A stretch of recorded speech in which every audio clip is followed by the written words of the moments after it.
పాపపు శిక్షను ఆయన భరించాడు. పాపాలు మనుషులు చేస్తే ఆ మనుషుల యొక్క పాపానికి వచ్చే శిక్ష ఉంటుంది. ఆ శిక్షను ప్రభు ఒక పాత్ర రూపంలో తీసుకున్నాడు.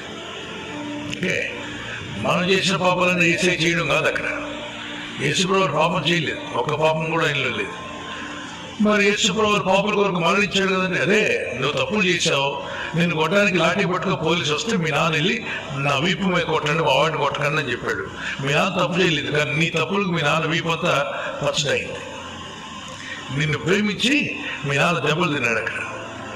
ఎందుకు అంటే ఒక పిచ్చివాడ ఇలా జీవించగరా, మీ నాన్న దెబ్బలు తినాల్సి వస్తుంది, రెండోసారి ఈ పని చేయకి నాన్న, కన్నా మంచిగా బతుకు, ఈ లోకం చాలా భయంకరమైంది, నువ్వు తప్పులు చేసుకుంటూ వెళ్తే శిక్ష వస్తుందా, ఆ శిక్ష ఈ రోజు నేను భరించాను, రేపటి రోజున ఎవరు భరించేవాళ్ళు ఉండరు, నీ తండ్రిని కాబట్టి నేను భరించానని. అలా యేసు ప్రభువు మానవాళి యొక్క పాప శిక్ష